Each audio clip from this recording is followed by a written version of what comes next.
said she's coming? Yeah. Yeah, we'll give her 1 minute. You want me to text her? Sure. Hi, Heidi. Hi. I was just chatting with your wife.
All right, good morning.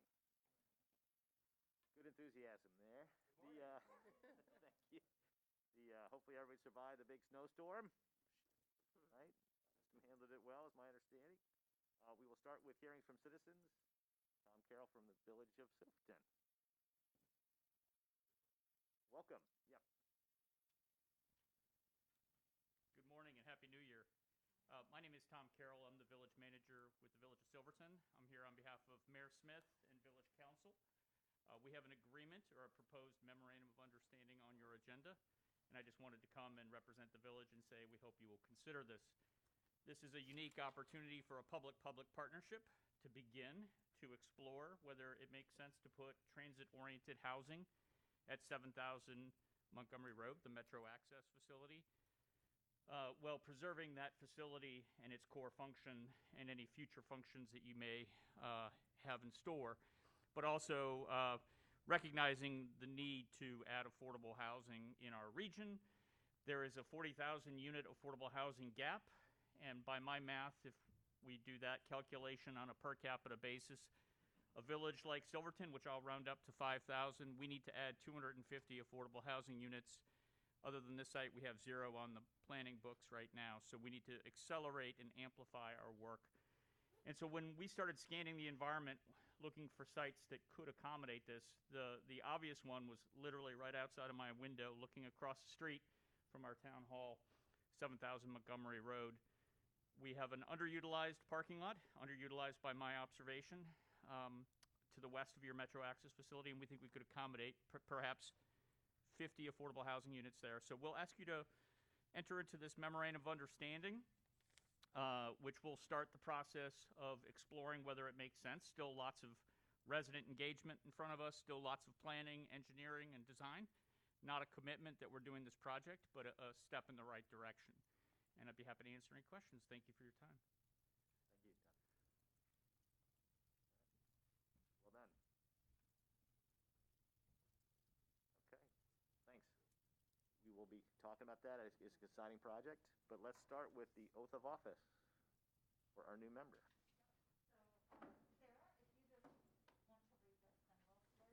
in. Okay. I, Sarah Sheets, do solemnly swear that I will, as a member of the Board of Trustees of the Southwest Ohio Regional Transit Authority, support and defend the Constitution of the United States and the Constitution of the State of Ohio. That I will honestly, faithfully, and impartially perform the duties of my office. That I will not be personally interested, directly or indirectly, in any contract led by said Regional Transit Authority. That I will not violate or knowingly permit to be violated any of the statutes of this state covering the operation of a transit authority. And that I will perform the duties of my office to the best of my ability, so help me God. All right. Thank you. Thank you. Welcome aboard. Thank you. Sarah and I met this morning a little bit, and all I can say is I know she's way more qualified to be on this board than I ever was. So we're excited to have her. No smart remarks from the crowd. And I did explain, too, that your job is you have to take everyone out to dinner, at least in the first 6 months as a new member as well. So people look forward to that. Good agenda today. Blake is not here. His Omicron anyway, has affected his family. So, Brendan, did he give you a heads up? He might ask you to. He did not, All right. You got this. but is finance first? He's planning an operations, but I just giving you a heads up so you could. I'll give you So a, I can take 5 minutes and I'll give you prepare? like a solid 5 minutes to prep. Now you're back. Go ahead, Heidi. Maybe, go. There maybe you less. go. We'll see. Could have waited till 5 minutes later. So I mean, anyway, you could have just called on. I could have just called on him. Okay, good morning, everybody. Pretty standard finance committee meeting last week. Mr. Chair, I have you to have do- to approve the minutes. Sorry, Oh, yeah. threw me off, Brendan. Okay, you see the board minutes from Considering the governance committee. the last two meetings are in your book. I would accept motion to approve. We can do them together, right? So moved. All right, moved. Anyone on second? Second. All right, properly moved and seconded. Any questions, comments, concerns? No? Voice. All right, all in favor say aye. Aye. All opposed say right. Okay. Also,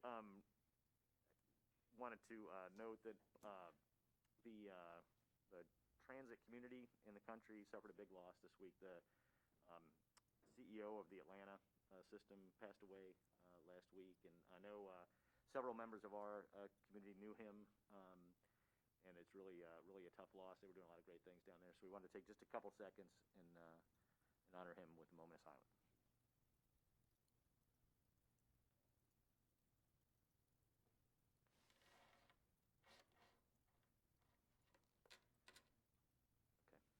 Thank you. I think it's important to note these things. So, Heidi, I'll let you go from here. Great. As I said, pretty straightforward finance committee meeting last week.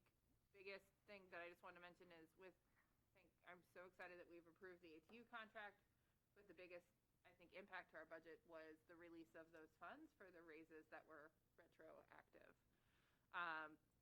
Obviously fully budgeted for, but if you look at you'll see them later. That's the biggest thing I wanted to note. We have two proposals on the consent agenda this morning. One, and I think, obviously the most important, and I say that sarcastically, is the approval of the 2022 annual board meeting schedule. So take a look at that. Pretty standard, no significant changes other than the finance committee meeting will now meet at 9 a.m. and not 8:30. Still rotating between morning and evening, full board meetings. Second piece on the consent agenda is a proposed resolution for the approval of a third-party administrator contract for workers' compensation. So pretty straightforward, something that we need. Happens pretty regularly. Every 5 years. There you go. I was gonna say. It is a fixed rate. It is, to answer your question, Rod, it came up in the committee meeting. It does have a 3% increase every year.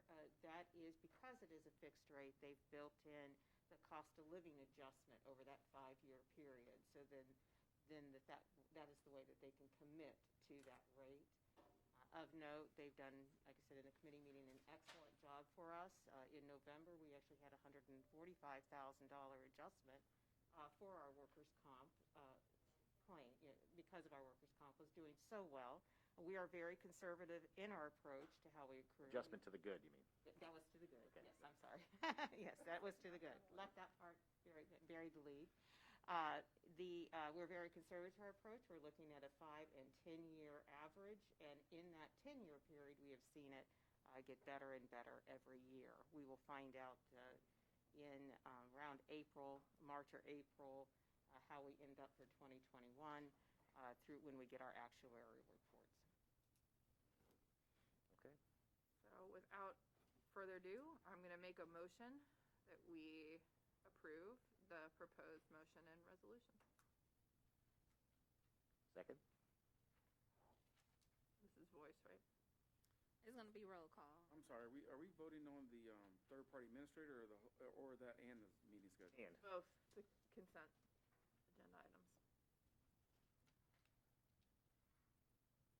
Okay. Ms. Burdon, Yes. Ms. Black, Yes.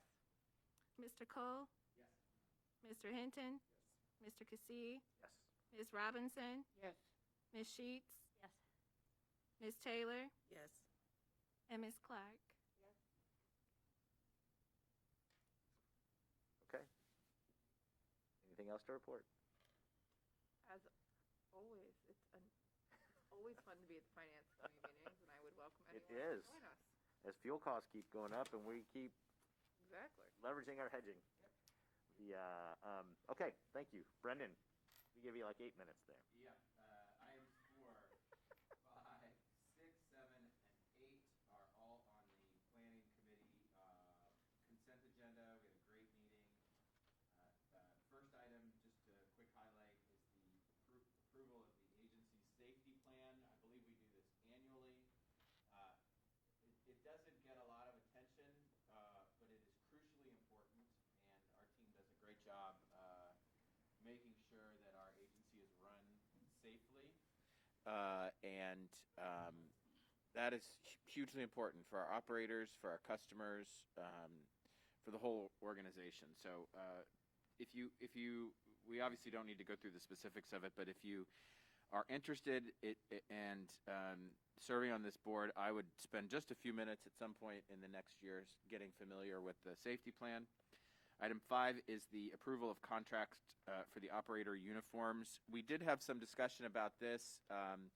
John, I don't know if you want to say anything. I'll try and do a quick highlight here, but if I miss anything, the long and the short of it is we've got 8 different uniforms that operators can currently wear. They are a hodgepodge of uniforms that have been put into service over the last decade, probably. As a result, our operators don't look the same. They don't have a uniform look to them. So in partnership with the union and our team, we have identified a new operator uniform that is standard. Couple highlights. There's 2 different versions of it. One that's a long sleeve shirt with a tie. There's also a polo shirt, as I remember correctly. Dominant color is blue. They're very nice. They're very comfortable. You get shoes, and importantly, you get a watch. And the reason for a watch is that we want people to wear the watch that we give them versus an iWatch or an Apple Watch or something that you can talk to and get distracted with. So there's a safety component to the uniforms as well. This is more expensive than it usually is on account of the fact that we are replacing the entire set and giving everybody enough, and because we're growing operators over time. So that's why you'll see the additional cost. Before we move on, because that's a big expense, any questions on that for John or Daryl or anyone? Oh, you did really well. Okay. Next is the village manager of Silverton, Tom Carroll, is here to talk a little bit about this great project, MOU with the village of Silverton. We're very excited about this. Everybody in this town is working on thinking about housing. How do we do more when it comes to affordable housing? This is a really unique project. I hope it is the first of many that we see. There is a proposed resolution number 7, which is to purchase electric vehicles for access.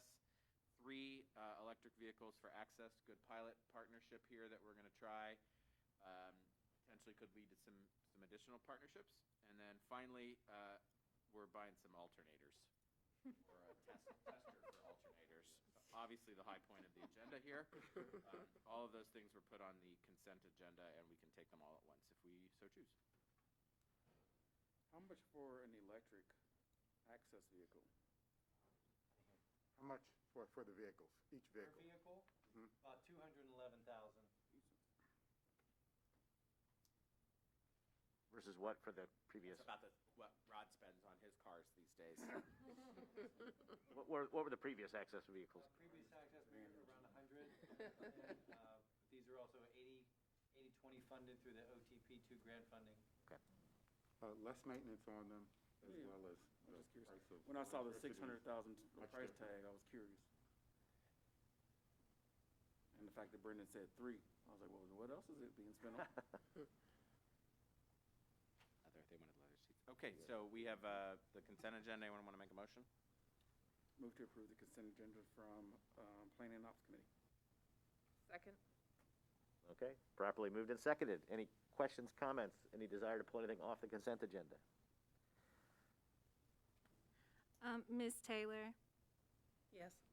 Ms. Robinson, Yes. Ms. Sheets, Yes. Mr. Cassy, Yes. Mr. Hinton, Mr. Cole, Yes. Ms. Clark, Yes. Ms. Black, Yes. and Ms. Burdon. Yes. All right. So, properly approved. Brandon, there was one other action item, right? Was that a planning item? Or is that separate from, You can do it as a planning item. we can handle it. Why don't you do it, Craig, since it's a, little big deal. Okay, so the next discussion point is proposed resolution to approve the CBA with the ATU. Lots of acronyms there, but as you know, we've talked about this several times. John, you're going to give us a little update? But this is a great thing for the organization, and I couldn't be more thrilled. So, Thank you, sir. In front of the board today is a resolution to officially approve the contract. We have been in collective bargaining with the union for more than a year. That resulted in the fact-finding procedure, which has resulted in a set of recommendations that neither party has rejected under the statute, which is to say accepted by both the union and management. It now stands as our terms and conditions, and historic conditions and changes are part of this labor contract. They include the largest increases in our history for the organization, and then we would stack it up against any contract package in the entire country and the industry, but also historic improvements to working conditions, a new bus operator starting wage rate of $21 an hour when new hires come out of training. Some of these improvements to working conditions include first ever or substantial revisions to our absenteeism calculation. So not only will we better track absenteeism, we will also reward great attendance with easier access to paid sick leave. We're also introducing a new premium pay provision, focusing on our customers and our highest ridership routes, trying to incentivize operators to perform these routes for those that need us the most. There are many other improvements through the contract. We're seeking the board's formal approval of that contract so that the CEO or general manager can sign and execute it with the ATO. John, you get to do this again in 2 years. Maybe less than that. well, I hope I do like the process. I mean, some folks think that we're going to be back around this again. It is a very unique opportunity to address our working conditions for our employees, hear from our employees, hear from the union representatives. What would they like to see in a labor contract? I enjoy the process, the ups and downs of it all. I do. most of the time, at least. That's right. Most of the time. Congratulations. Thank you Yeah, all. absolutely. I think it's unfortunate these things. Sometimes it feels like it's a fight with your own family, which is not good. But thrilled that we're able to provide what I think is a great opportunity for the operators. I think it's great that we're rewarding. These are tough jobs, and they deserve proper rewards. So I'm thrilled for that. I think it's great that we're organizing ourselves to hopefully continue to provide better and better service to the community, which is great. And this is really the next launching pad for the Reinventing Metro, right? It lets us go out and hire more operators and do great things for folks. And so, that's affected us in so many ways, whether it's just sort of Reinventing Metro, whether it's CPS, all those things. Having operators certainly will help us, and so thrilled that we're able to get to this point. And so thankful for all the work that's been done for the last year to get there, both between you and the union leadership, so appreciate that. Open another comment, or we can take the historic vote.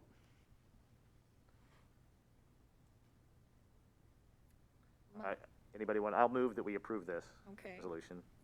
Second. Moved and seconded. Comments, questions?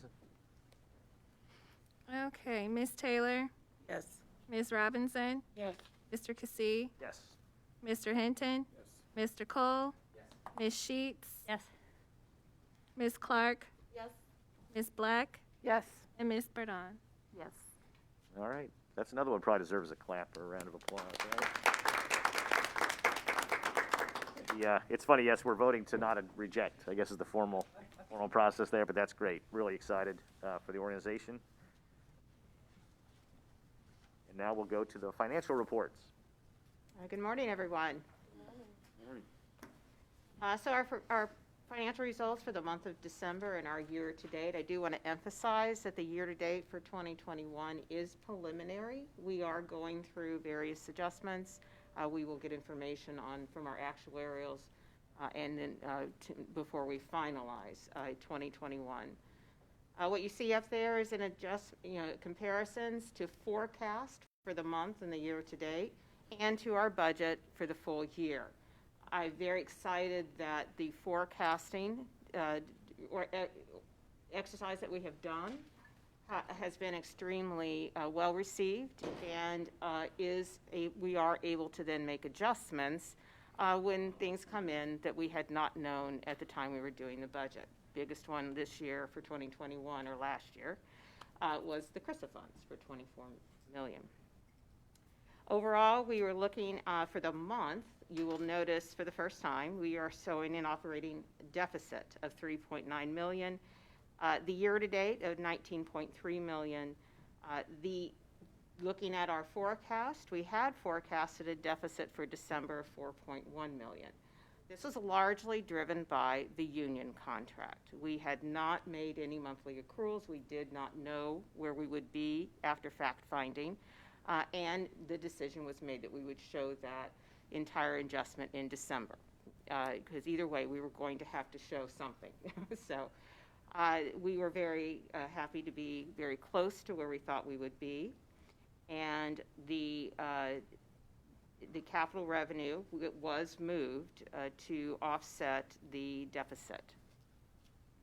Our total revenue at $12.6 million for the month was unfavorable to our forecast by about 0.1 million or 1.1%, so very, very close.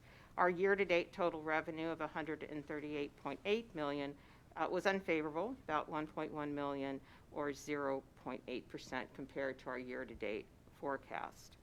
Our key drivers for the total revenue, fair revenue was unfavorable to forecast by about $184,000 or 18% for the month. Our actual year-to-date fair revenue compared to our forecast was unfavorable by $129,000 or 1.2%. The miss to the forecast was due to the lower than anticipated ridership for the month, but also the miss was the higher than anticipated ridership for the Get Out the Vax weekend in the month of December.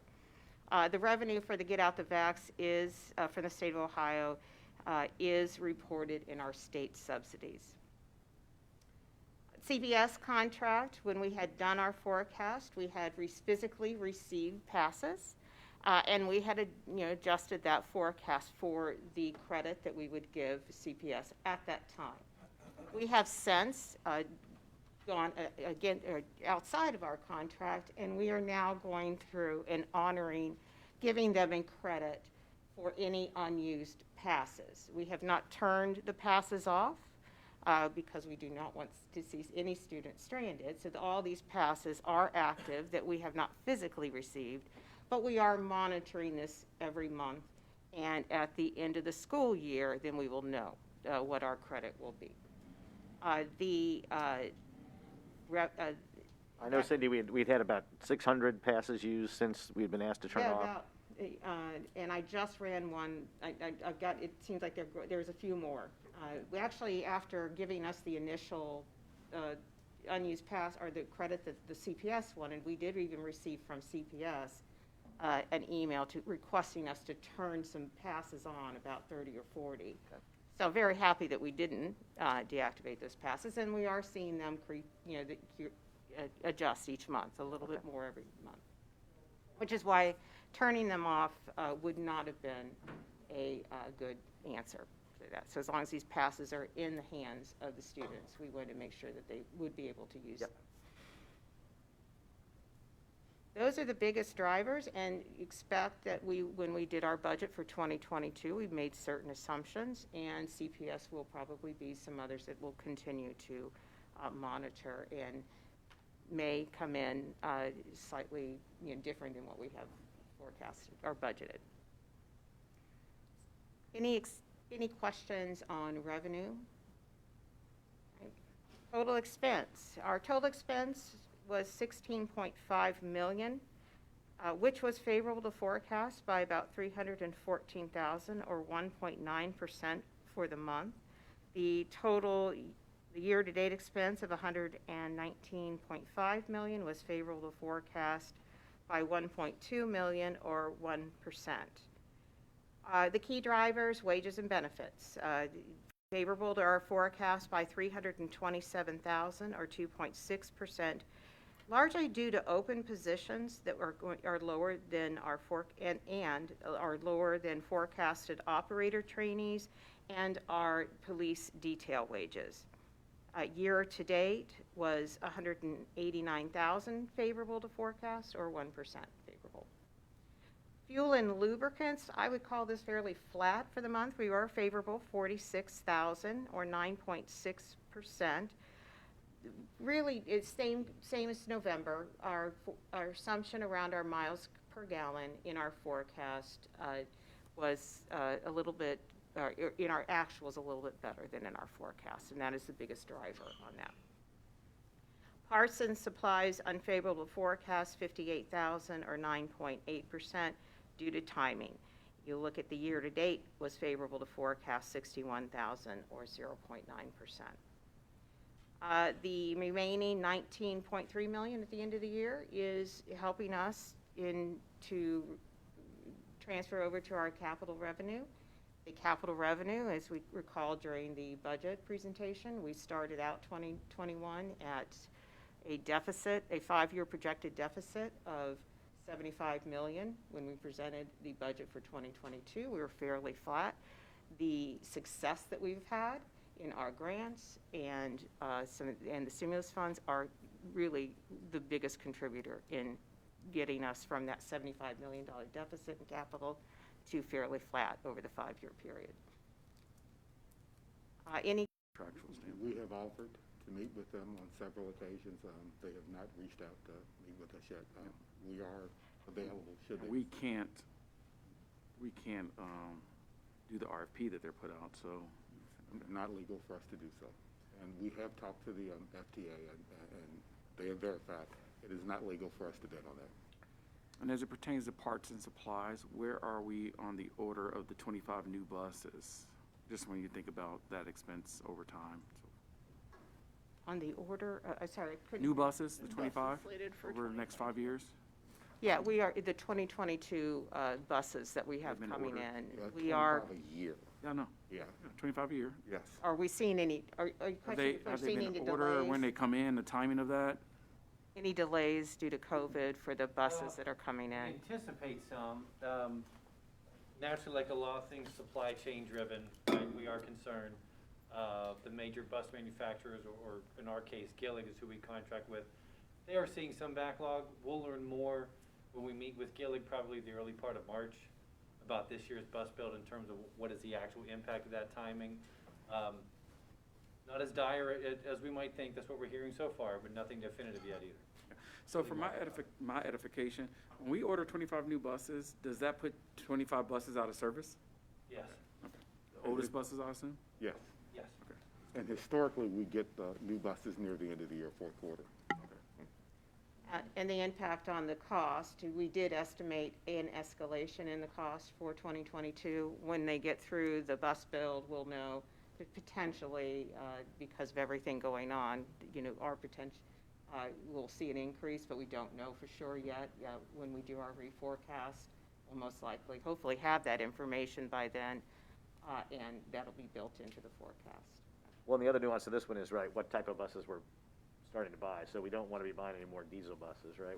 Well, it depends. We've got a consultant right now doing a study of what we should be doing as far as zero emission buses. Whatever they come back to us, we'll start down that process. The buses this year will more than likely be diesel buses again. We'll also be looking at the design. There are a couple of nuances that we'd really like to see in the new buses. There are some buses that have a digital sign on the inside that sends messages on the inside of the bus. We'll probably add those to the build for this year. Every year when we do a bus build, we really look at what's available and make some adjustments. We are moving towards zero. emission buses. I don't know that the buses this year will be zero emission. Right, but if we do that, let's make sure we're having that conversation so we don't get a. I agree. As the consultants finish, we'll be coming back to the board, to the Planning and Ops Committee, and we'll be talking about what the recommendations are and how we'll move forward. And I know it's important to the city and the county that we continue to move in more of a green fashion, so. And we have talked to the FTA about the grants that we have for diesel buses, what the possibilities are of us moving those to zero-emission buses, and they're open to those conversations. And I get it, we're halfway through some processes that we made, but let's not let that just keep being there, yep. Okay, thanks. And on the CPS, since you brought it up, I'd like to make sure that if we're waiting for them and they're not engaging, then we should go ahead and start discussing how we want to, which would be, discounted passes and things like that. So I'd like to have a recommendation pulled together next month. We should start talking about that. Right? So the conversation with CPS will be a transition conversation, right? Well, a few things, right? We certainly expect students to continue to take the buses, whether it's always to school or other things, right? Extracurriculars, things like that. So we need to have a program for them. We usually run that through CPS. If they're not going to engage with us, then we need to have a way to talk directly to the students as we move ahead. I think that, the routes are going to stay very much, and they maybe keep improving, and so then I want to be able to have access to that while CPS is figuring out what they're doing, right? Well, and again, we can do what we can to work with CPS, but I think at the end of the day, what you're saying about keeping the riders as our focus and making sure that people can really leaning into our mission of making sure people can get where they need to go, particularly if you are a public school student with a low income background who may not be able to afford the $2 one-way fare twice a day, that's really where we need to be focused. No, exactly, and I think that certainly CPS, when public said, that the charge was going to be list price, which is not our intention at all, right? So I think we need to have a more organized program if they're not going to work with us directly. Exactly. And I believe at their board meeting on Monday, they're going to continue the discussion about transportation for students. I'm sure they will, everyone. Sorry, somebody was. That was me. I completely agree with that, and I think I'm glad we're discussing that in January because it's going to be critical, that we communicate with families as quickly as we can so nobody's behind the 8 ball in August. Yeah, absolutely. Regardless of what, I think I agree. We just kind of have to let them do what they're going to do and be ready to tee something up. Does their disengagement hinder us from being able to communicate with their students, meaning that we don't have access to them, or we will through them, or what? In some ways, I guess directly, we can certainly, we'll have to work it out, but I think we can offer student passes to folks without having directly contact with them, right? But and we have information on all the students. I don't know what we're allowed to do with that information at this point. That student population changes every year. We have information on the current student population. I imagine that once they get through their RFP process, that they will reach out to us and we'll be sitting down discussing how to move forward. And I imagine we will move forward together. Yeah, and I think that's important. That's what we want to do, to your point, Heidi, and I don't want students to feel left, wondering. So I think it's important we continue to move ourselves forward as well. Yes. But are we able to get on their agenda, their public agenda, to at least discuss our sentiments, our philosophy around transportation, some of the comments? Yeah, we can always, we're always allowed to At do least we public should comment. be on the agenda just to share it. We're not advocating for their contract. We're basically relaying to the public, especially the student body and the parents, who we are. Yeah, we can do that. I think I'd like to make sure we're on the same page as where we're going as we get ready. Right, but I'm just wondering if they had like we have citizens. Do public comment at the beginning of the Comments, yeah, do they have public comment? Are we allowed to access? Sure. I think we should consider that. I agree. Chelsea, did you raise your hand and I didn't call on you or no? I did, but Allison said it. Okay. Right. Thank you. Thank you. Are you up now? We have a year in review video. Okay. So 2021 was a really exciting year for us. We're really proud of the accomplishments that we made in 2021. So this is a video that was made in-house to just kind of give you an overview of what 2020 was.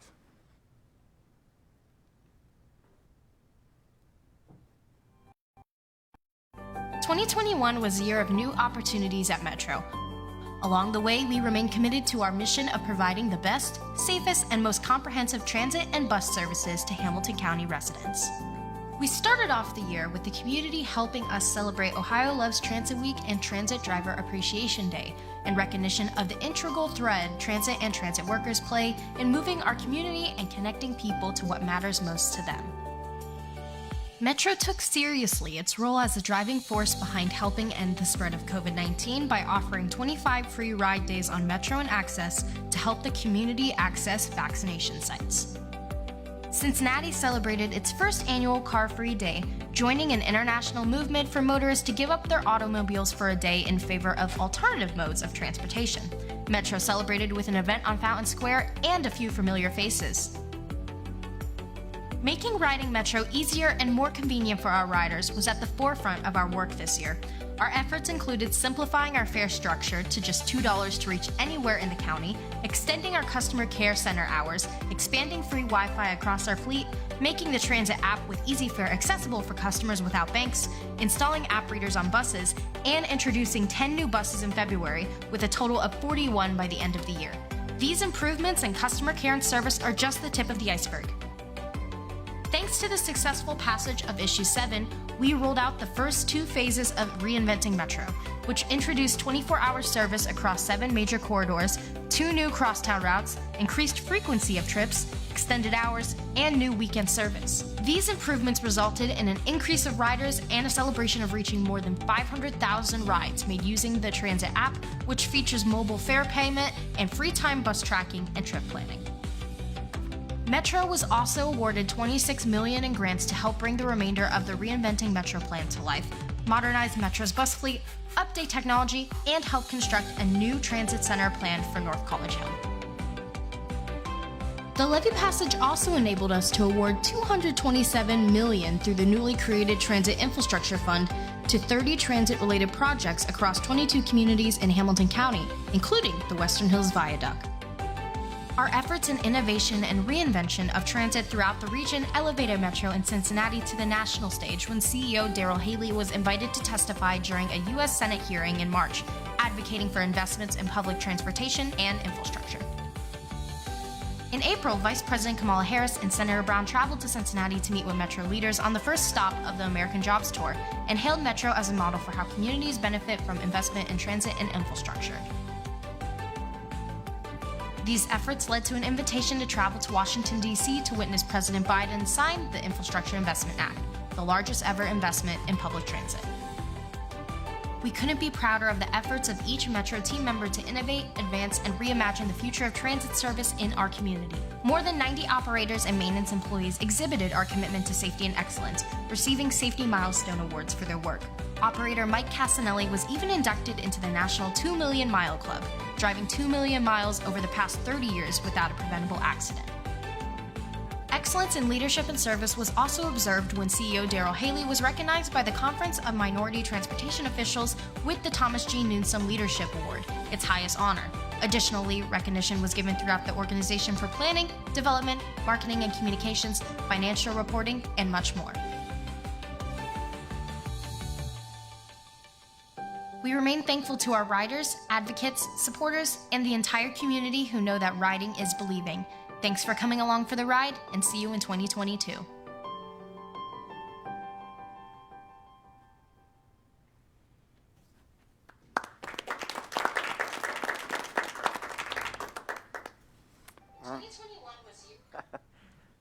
I also want to echo some of the words that you said earlier.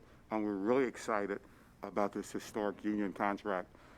Prior to the passage of Issue 7, we've had a decade and a half to 2 decades of really struggling to get through. It is really nice to be able to reward our employees who deserve a contract of this such. We're really excited about this contract, what it does for both our employees as well as the community. We believe this contract will help us hire and retain operators so we can move the transit system forward. So I'd like to thank John and everyone involved in this. I think this is a great contract for both our employees as well as the system itself. For those that were at the Planning and Ops Committee meeting last week, we received 3 National Design Awards for Northside Transit Center. One was a Community Impact Award, one was Environmental Graphics, and the third was a Merit Award for Architecture and Planning for the Northside Transit Center. We're really excited about that. And last but not least, we had an infrastructure signing planned for this week, but because of the Omicron virus, we have decided to postpone that until February. Watch your emails as we get a set date for February. We will have a big signing event. We're looking probably the second week of February, but we'll reach out to everyone and let them know exactly when that'll be as the virus begins to die down. And that is Metro on the Move for this month. So again, thank you everyone for 2021, and we're excited about the things we're going to do this year. Really. Any questions, comments for Daryl? We appreciate you spending time with us as well as their, national officials. Great year, exciting stuff. So well deserved, sir. Well deserved. It was a good year. Okay. Thank you. Then Governance Committee. Well, question, is that video available to us as well? Can it be sent in email, or has it been? Is I it was just going to ask that. I mean, we'd like to share it on platforms. I think it's Send it out. Can you just send us, if you can make it available online, can you just send us the link? Sweet. Is it I'll on see the you website? like we're It reading will my be out on our website. You're reading my mind. right. Same here. That's what part of this is about. As a matter of fact, it'll be out on our website today, Brandy just told me. Beautiful. I know we talked about doing we've done in the past a state of Metro kind of thing, and it just, with COVID, it's been very awkward to do it in an effective way, so we'll keep looking for opportunities. We're hoping to do that the end of the first quarter of this year. We'll see. Virtual or in person, okay? Sorry, Brendan. Thank you, Mr. Chair. The nominating committee met for a few minutes on January the 18th, a brief and efficient meeting in which the result was a nomination for chair and vice chair. I'll just say this for a second. We've nominated Craig Cassey to return as chair and Allison Baradon to serve as vice chair. I think I'm coming up on my 8th year on this board or something along those lines, and have been on the board the entire time with our chair, Craig Cassey. And I just want to say his leadership of this organization and the time that he puts in as a chair is nothing short of an unbelievable gift to this community. And he has taken the nighttime phone calls from Daryl, which is part of the job of being chair. He's deep into the details as an advisor. He's done a marvelous job at bringing all of us together over time, which was not always over the course of the history of this board something that was easy to do, but has been a challenge that Craig has embraced and I think thrived at. This is, I think you're going into your fourth year as chair. Well, if it works out that way. It's going to, and I think that this organization has just been incredibly lucky to have him in the role that he's been in. We're grateful to his company for allowing him to have the time to put into this volunteer role. And as somebody who's gotten to be on the board with Craig since the beginning, it's just been a total privilege to work with you and to learn from you, and I'm really grateful that you've been here. So, Craig, I'm excited that you have been nominated to return as chair. Allison, I have known for now more than 2 decades, which is dangerous when you get to start saying those sorts of things. I am so thrilled. I was so thrilled when Allison joined this board, and I am delighted that she is moving into a role on the executive committee and in leadership of the SORTA board. What I've seen so far with Allison in her time as a board member, is willing to ask questions, will make the phone calls after the meeting, is deeply engaged already with the administration, understands keenly what it means to have a large, complex organization like we do, with lots of moving pieces, and is somebody who is already developing a deep passion for our transit association. So as a rising leader in this organization, I couldn't be happier to have Allison nominated as the vice chair. So that's my official motion, is that Craig Cassee return as chair and Allison Baradon become vice chair of SORTA. So, so moved. Second. You have to say that louder. Excuse me? Might have to say that louder. Oh, second. Second. Allison, I did ask, did you know when they nominated you? I didn't want you to get surprised today. Oh, I appreciate it. No, I appreciate it. I'm not surprised, but I am.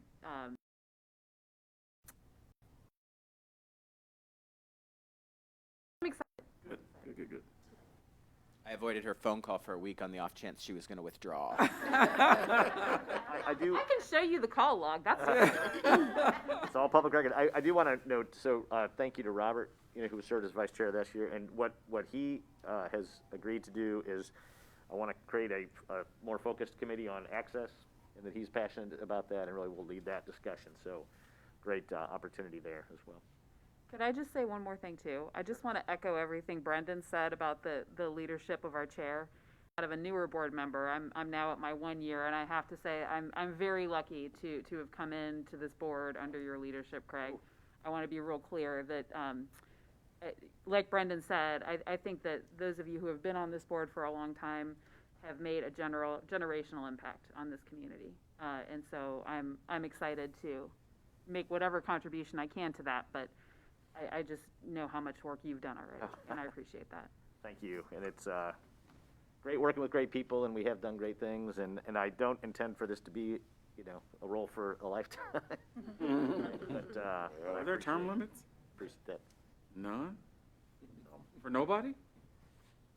No, we all get kicked off. We all are. You don't have to, though. Appointments are limited. Oh, no, wait, you know what? You don't have to. I don't think they are, right? You just don't resign. Nope. Perfect. Well, they're terms, but they always get renewed. You can get reappointed over and over. We have to finish the vote here. Yes. Okay, so there's been I think I'll call, there's been a motion and a second. I think I technically have to say, are there any additional nominations? Donna would get me if I did not do that, right, Donna? Mm-hmm. Okay, hearing no additional nominations, I'm going to declare that the nominations are closed. And now we can do a roll call, and it looks like we have to do 2 roll calls, correct? We can do them together. It's, okay. I'm reading the thing here. It says, Well, we can go ahead and do 2.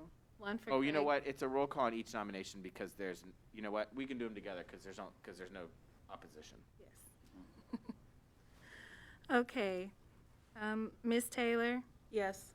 Ms. Robinson, Yes. Ms. Sheets, Yes. Mr. Cassee, Yes. It was a little awkward there with the abstain. Mr. Hinton, Yes. Mr. Cole, Yes. Ms. Clark, Yes. Ms. Black, Yes. and Ms. Burdon. I'm going to say yes, but only because Craig did, because I wasn't sure. I was saying yes for you. Same.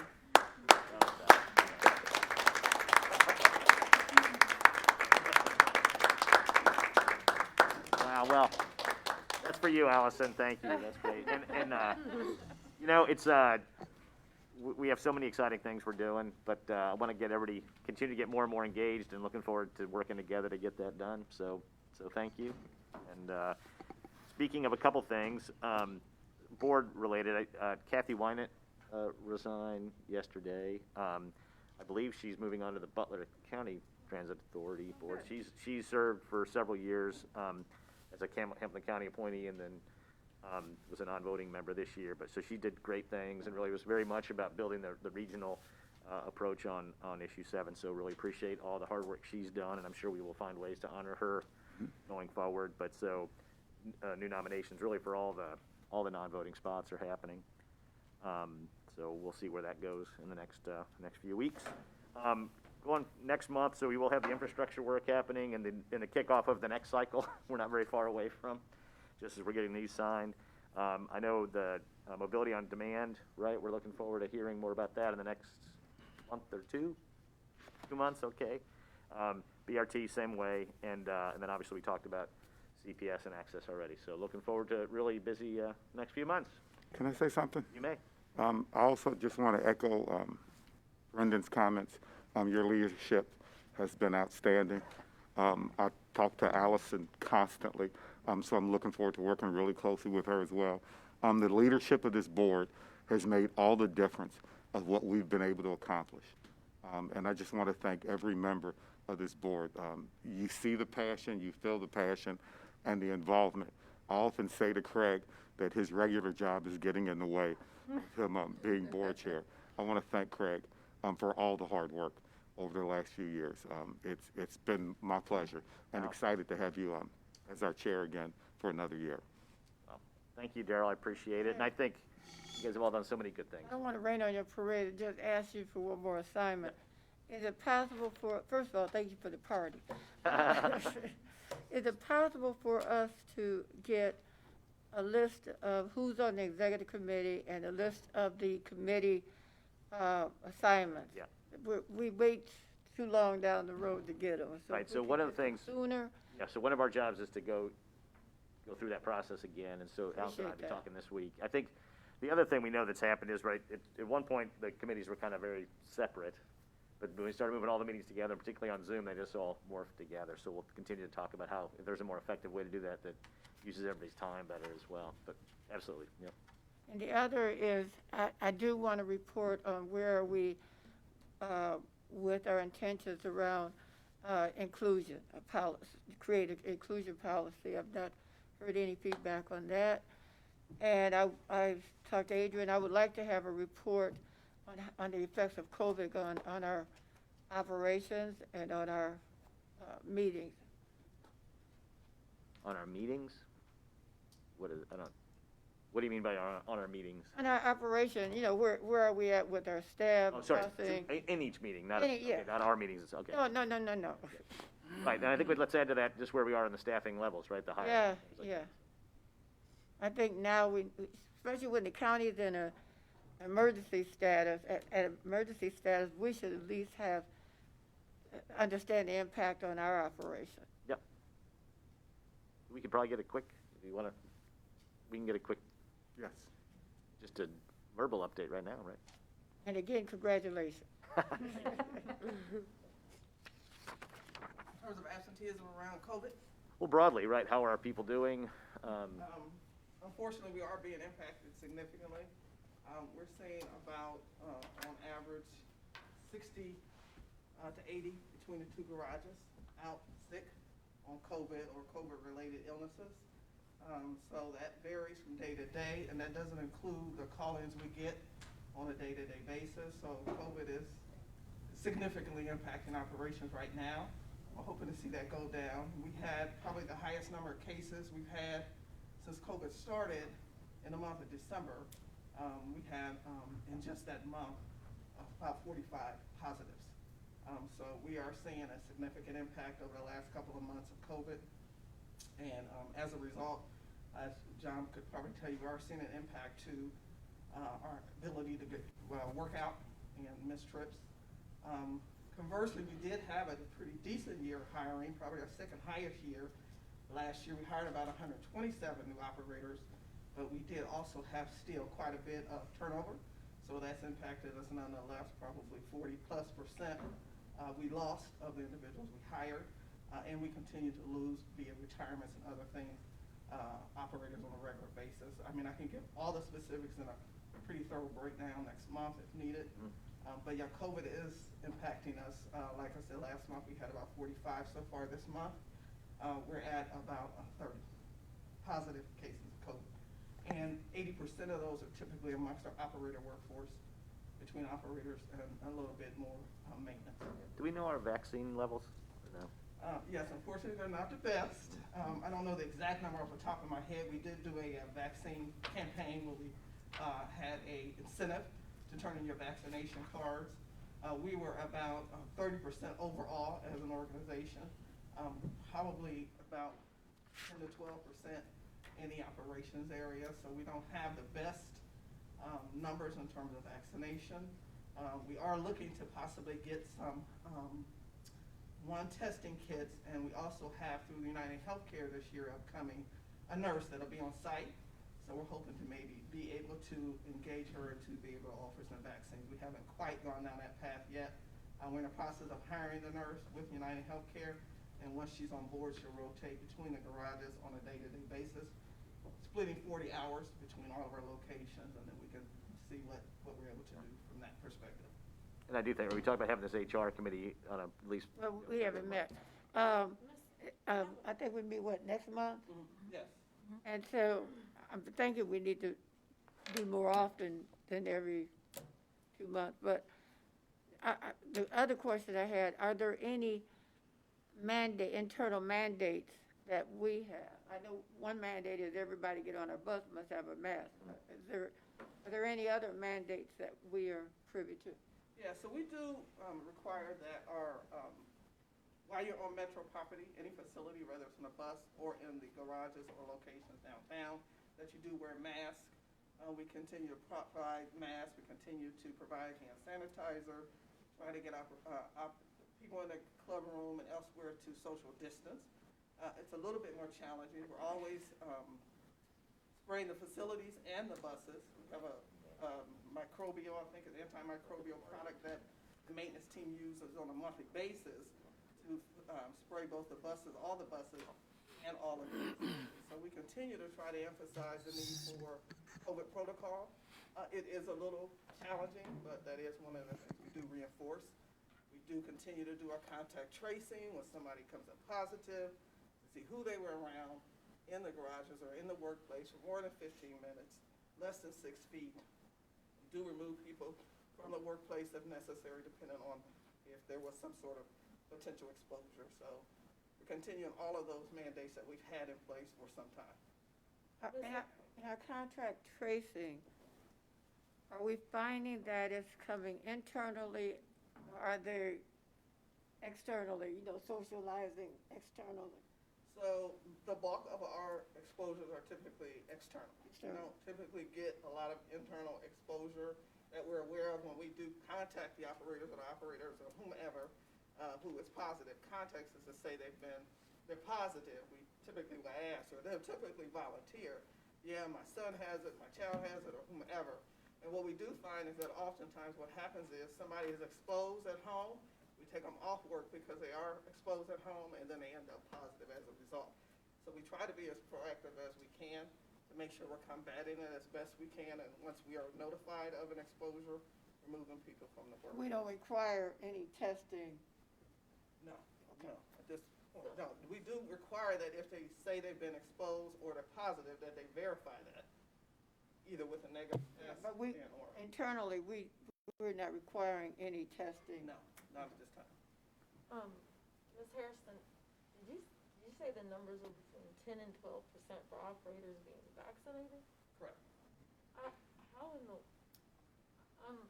having trouble understanding when you're interfacing with the public at that rate, how that number is that low. That's shameful. I mean, I'm sorry, but that's beyond egregious. I don't understand. African American. Yeah, unfortunately, because there's not a mandate and it's still an Do we have individual mostly choice. African American operators? And a lot of individuals right now don't, for whatever reason, feel the need, or they've decided not to let us know about the fact that they are vaccinated. These are just the people that have told us. That doesn't mean there aren't more, but the ones that we know of that have confirmed via their vaccination card, it is a low percentage. These are just self-identifying people. So what we did is we offered a reward for anyone that turned in their card that said they were vaccinated. They got a cash payout. But those are just the people that turned it in. That doesn't mean other people weren't vaccinated, just didn't want to turn in their medical card that said they were vaccinated. But, Rod, I don't know, do you have mandates at Children's Home? I was just about to ask her a question about that. We are wrestling with, one, how to pay post FFCRA, and then under what circumstances to pay. But we do not have any current mandates other than CDC guidelines with masking and how we quarantine and so forth at this point. But Adrian, I have a question. When you think about the number of workers that you have out, when you only have 30% of your workforce vaccinated, who's paying for that post FFCRA? Is that Metro paying for people to be out, or they have to use sick time, or how's that work? So because the Corona First Response Act ended in December of last year, currently they have to pay, December of 2020, they have to utilize sick time or perfect attendance if they're going to be out. Or go unpaid? Or they go unpaid if they don't have it? They will go unpaid if they don't have it. They do have an opportunity, though. We have been, for those who are eligible to apply for short-term disability, they can apply for short-term disability if they don't have any sick pay and or perfect attendance used. Okay. And there's somewhat, we're impacted by collective bargaining in this and what we're allowed to mandate and not mandate, right? So I think my hope is that now that we've gotten past the union, maybe we can revisit the discussion with the workforce to find out really where the real numbers are and what we can do to improve them.